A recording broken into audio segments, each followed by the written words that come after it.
저는 지난 4년 동안이 저에게는 긴 성찰의 시간이었습니다.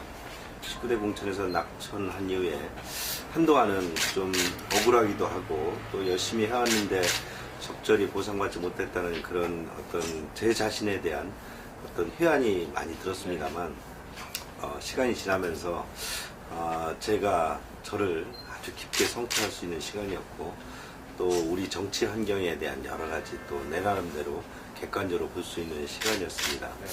역시 그 18대 국회 때 가장 문제가 되었던 여러 가지 그 여야 간의 지나친 그 몸싸움이라든지 여의도 정치권의 문제들을 좀 더 그 어떤 그 담론을 통해서 또 토론을 통해서 풀어보자는 것이 선진화법이었는데 이 또한 우리 정치 상황이 선진화되지 못한 상황에서 지나적으로 제도적으로만 그렇게 하다 보니까 역시 또 식물국회가 됐다 이런 평가를 지금 나오지 않습니까? 이런 부분들이 저는 우리 정치 문화에 근본적으로 여러 가지 어떤 과정상에 있어서 제도화되지 못하고 또 우리가 또 오랜 동안 어떤 전통을 갈고 닦지 못한 그때 어떤 계파 중심의 아주 이전투구 싸움 등이 너무너무 보편화된 그 결과라고 보고요. 이 부분을 뭐 어떤 선진화법 하나로 바꿀 수 있다든지 이렇게 보지 않고요. 선거 과정에서 또 우리 정치 과정에 대한 국민들의 어떤 소통 과정에서 하나하나 이렇게 체계를 잡아가야만이 풀어낼 수 있다 이렇게 생각하는 그런 긴 시간이었습니다. 그 선거구 획정 문제도 기본적으로 선거구 가지고는 여러 가지 농어촌 간의 그 인구 격차 비율이 맞지 않고 이것을 지금 그 사법부에서 볼 때 이 부분이 그 도를 넘어섰다. 그래서 일정 정도 인구 편차를 줄일 수 있도록 조정을 하라는 그런 긴 시간을 줬음에도 불구하고 여야 정치권 일을 풀어내지 못하는 것은 여전히 우리 정치가 구태 정치인 자기 중심의 그 이익 중심의 어떤 그 함몰되어 있기 때문에 그렇다. 정치라는 것은 대의제 민주주의를 지향하는 바에 있어서 정치라는 것은 어떤 사회의 다양한 갈등을 조정하고 풀어내임에도 불구하고 그런 사회의 다양한 갈등을 조정하고 풀어내기보다는 그런 사회 갈등을 이용해서 자기 이익에 그 아주 매몰되는 그런 우리 정치의 문화가 지금 선거구 획정에서 그대로 투영되고 있다. 그래서 선거가 사실 50일밖에 안 남았는데도 불구하고 아직까지 선거구 획정을 못하고 있다. 이것이 우리 정치의 아주 현주소를 그대로 대변하고 있다 이렇게 보여집니다. 현역 때 저도 주민과 소통을 하려는 노력을 계속 이어갔다고 자부를 했는데도 불구하고 제가 성찰의 시간에 좀 떨어져서 보니까 역시 그 지금 저를 포함한 많은 정치인들이 주민과 괴리되어 있다. 그러니까 주민과 떨어져 있다. 주민들과 주민들의 어떤 다양한 수요 욕구를 정치가 풀어내지 못했다는 것을 절감을 한 시기였고요. 오히려 지금 민도가 정치의 수준을 훨씬 넘어서 있기 때문에 정치가 바른 정치로 가는 것은 민도에 그러니까 민심에 기울이는 것이 바른 정치다. 그러니까 선거 과정이나 여러 가지 정치 혁신 과정에서 정치인들이 민심에 귀를 기울이는 노력을 지금보다 몇 배 더 가까이 해야 된다 이렇게 봅니다. 지금 뭐 여론조사 최근에 나온 여론조사에서도 험지가 아님은 분명히 해졌고요. 또 역대 선거 결과 모 일간 신문에서 역대 선거 결과 등을 쭉 분석을 해보니 앞으로는 험지가 아니고 중간 정도밖에 안 된다. 서울에 48개 당협이 있는데 지역구 중에서 야당이 그래도 유리하다고 하는 곳에 18위 정도로 나왔다고 그래요. 이것도 뭐 아주 객관적인 수치일 수는 없습니다만 그래도 선거 결과나 그동안의 데이터를 분석해서 나름대로 결론을 낸 것일 텐데요. 여하튼 여론조사나 지금의 민심의 방향이나 또 야당의 후보의 어떤 지지 성향이나 이런 것들을 볼 때 앞으로는 험지가 아니면 분명해졌고요. 안데이더 박근도 어제 본인은 마포에 대해서 험지라는 표현을 한 번도 쓴 적이 없다. 이렇게 말을 좀 바꾸시더라고요. 그러면서 그저 야당 국회의원 지역에 당에서 출마를 하고 있기 때문에 출마했을 뿐이다. 이렇게 이제 정리를 하셨더라고요. 그러니까 지금 험지 출마이라는 명분은 이미 사라지지 않았나 이렇게 봅니다. 지금의 여론조사라는 것은 후보 적합도이 있기 때문에 여당 후보가 상대 후보와의 경쟁력에서 누가 더 적합하는 적합도 조사이기 때문에 이 여당의 경선이 끝난 이후에 여당 후보와 또 야당 후보들 간의 그 어떤 지지도 조사는 다른 결과가 나오리라고 보고요. 왜 그러냐니까 지금 이제 역선택이라든지 여러 가지가 있기 때문에 저를 지지하는 후보들은 이제 안대희 노웅래 가상대결에서 노웅래 의원을 지지하는 분들도 꽤 있을 것이라고 보고요.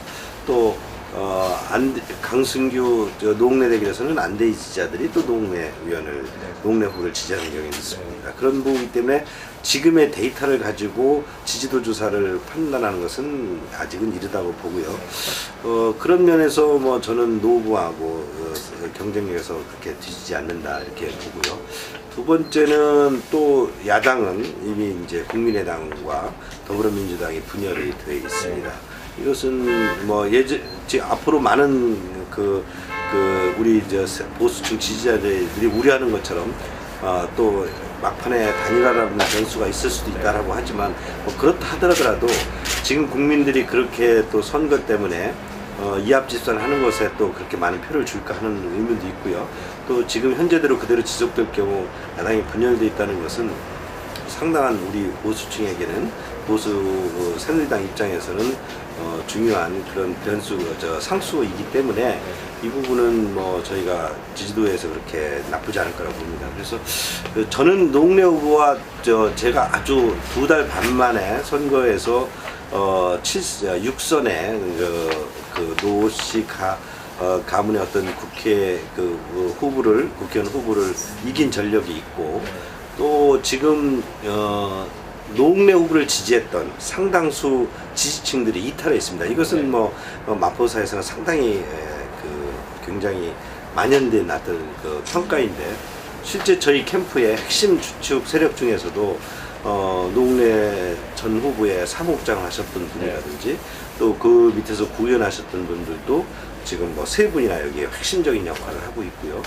또 호남 민주당 즉 야당 측의 큰 지지 세력 중에 하나가 호남 분들이었는데 호남 분들이 노웅래 의원에 대한 피로도가 지금 극에 달해 있고 이런 부분 등은 지금 호남의 향후회가 우리 마포 갑 지역에 11개 정도가 있는데 제 뭐 출정식이라고 할 수 있는 뭐 신년 할애회 등에 이분들 중에 9분이나 다녀갔고 상당한 호남 분들이 저에게 지지 의사를 보이고 있습니다. 그래서 저는 뭐 본선에 가면 노웅래 후보는 충분히 제가 꺾을 수 있다 자신합니다. 저는 7대3 100% 일반 국민 여론조사 이 부분에서는 유불리를 떠나서 공당이라고 하면 경선 규칙은 공정하게 적용하는 것이 원칙이라고 봅니다. 그래서 지금 새누리당이 최고위를 통해서 또 전국위원회를 통해서 결정한 룰이 7대3, 그러니까 당원 3, 일반 국민 70의 여론조사를 원칙으로 기본 규칙으로 정해놓고 있기 때문에 그 부분을 마포 갑에도 적용해야 된다고 보고요. 안대희 후보 등 어떤 특정 후보가 당에서 그게 신규 영입이사든 험지 출마자든 뭐 어떤 명분을 해서 분명한 명분을 가지고 100%의 일반 여론조사 규칙을 적용한다면 그것도 저는 받아들일 수 있습니다. 그러나 그 명분이 꼭 마포 갑에 어떤 특정 후보에게 명분 없이 적용한다면 그거는 받아들이기 어렵다는 거죠. 그러니까 지금 이제 마포 갑에도 100% 여론조사냐 7대3이냐가 상당히 쟁점이 돼 있는데 지금 공관위에서 나오는 어떤 규칙의 어떤 토론 내용 등이 보드는 걸 보면 처음에는 50% 국민 여론조사 500명의 책임당원이 1000명의 책임당원이 미반될 때는 100% 여론조사를 하는 방안도 검토를 했다고 그러고요. 또 이한구 의장은 지금 쟁점이 되고 있습니다만 합의가 안 될 때 여론조사 7대3이냐 100% 여론조사냐 합의가 안 될 때 이 부분을 100% 여론조사를 적용할 수 있다라고 얘기를 하고 있습니다. 이런 부분 등이 어떤 논의를 통해서 어떤 룰이 딱 정해지면 예외 규정마저도 보편적으로 적용할 수 있는 예외 규정이 만들어진다면 저는 그건 받아들이겠습니다. 그래서 그 유불리를 떠나서 내가 공당의 어떤 경선 룰이 정해진 대로 따라야 되고요. 그것을 특수하게 마포 갑에만 또 특정한 안대희 후보에게만 특혜를 주는 규칙을 적용하면 안 된다는 것이 제 기본적인 원칙입니다. 이미 제안을 했습니다. 제가 맞짱 토론을 안대희 후보가 출마한 이후에 또 최고위원으로 지명된 이후에 제가 그러면 안대희 후보가 정말 이 마포가 험지인지 또 안대희 후보가 마포에 어떤 비전을 가지고 있는지 이런 부분에 대해서 유권자는 검증할 필요가 있습니다. 그 검증을 개개인별로 할 수가 없지 않습니까? 우리가 유권자를 다 이 짧은 기간에 만난다는 것은 불가능하지 않습니까? 그리고 유권자를 만났을 때 유권자가 이 후보의 많은 것을 검증을 해드리는데 그것을 개별 면접은 안 되기 때문에 그걸 미디어를 통해서 해야 되고 이것이 저는 토론이라고 봤습니다. 그래서 격전지이고 또 안대희 후보가 출마한 명분이 그렇게 국민들, 유권자들에게, 마포 주민들에게 와닿지가 않고 있습니다. 그래서 왜 왔느냐 이런 의문을 많이 합니다. 그러면 본인이 마포 갑에 와서 출마하는 것은 자유이죠. 누구나 다 참정권이 보장되어 있기 때문에. 그러나 이 부분을 좀 유권자들에게 제대로 보여주기 위해서는 그것을 검증할 수 있는 충분한 그런 장이 마련돼야 되고 그건 토론의 장이라고 봤습니다. 그래서 안 후보에게 제가 공개적으로 SNS 통해서 제안한 바고도 있고 또 제가 서면으로 안대희 후보 측에 공개 토론을 요구를 하는 자료를 좀 보낸 바 있습니다. 그러나 일체 함구입니다. 저는 마포가 굉장히 다이내믹한 지역입니다.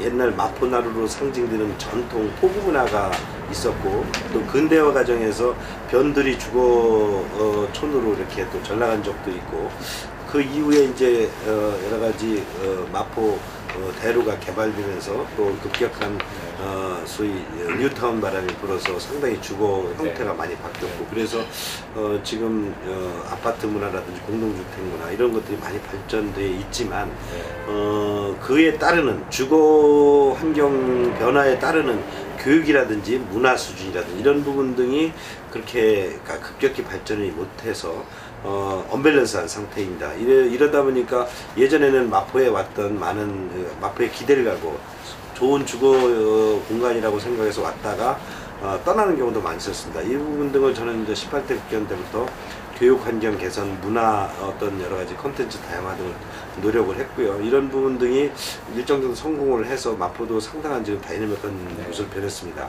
그런데 그럼에도 불구하고 주민들이 지금 젊은 층이 대거 유입되는 데 따른 이분들의 수요를 따라내지 못하고 있습니다. 그래서 제가 지금 역시 마포의 강반장이라는 닉네임 밖에 민생 현안을 꼼꼼히 살펴서 이 변화하는 주거 환경에 대해서 많은 부분 등이 어떻게 변화해든지를 따라가야 된다. 그래서 그게 스마트 주거 환경만이 아니라 또 교통, 교육, 여러 가지 도시계획 이런 부분 등이 따라줘야 되고 그와 함께 지역 경제의 큰 축이라고 할 수 있는 자영업이라든지 이런 부분 등이 함께 활로를 찾아야 되니까 이런 부분 등을 저는 아주 스마트하게 또 지금 이 ICT 환경에서 이런 기존의 컨텐츠를 새로운 솔루션으로 풀어내 가지고 공유하고 함께 뭔가 가치가 더 공유하면서 더 업그레이드 시킬 수 있는 부가가치를 향상시키는 그런 발전 방안을 모색해야 된다는 게 저의 스마트 마포로 표현되어 있고요. 또 지금 역시 이제 정치에 대한 여러 가지 불신이 아주 극대화돼서 국가 경쟁력을 갉아먹을 수준까지 와 있습니다. 이를 개선하기 위해서는 역시 바른 정치를 통해서 정치에 대한 신뢰를 높여야 되고 그 정치가 이런 갈등 조정을 하는 그런 본연의 업무를 회복을 해서 살아가려면 정치에 대한 혁신이 필요하다. 그래서 지금 선거 획정도 제대로 못하는 이런 선거 문화, 선거구에 대해서 정치에 대한 여러 기득권 정치의 어떤 구태 등을 어떻게 정리해내면서 새로운 정치, 국민들이 신뢰하는 정치를 만들어내야 대해서 제가 한번 매진을 해 볼 것이고요. 또 하나는 저는 이제 교육이라든지 문화에 대한 여러 가지 우리 미래의 먹거리가 있다고 봅니다. 교육의 기틀을 바로잡지 않으면 역시 우리 앞으로의 대한민국의 건강성을 확보할 수 없다고 해서 교육 기틀을 바로 잡아야 된다고 보고요.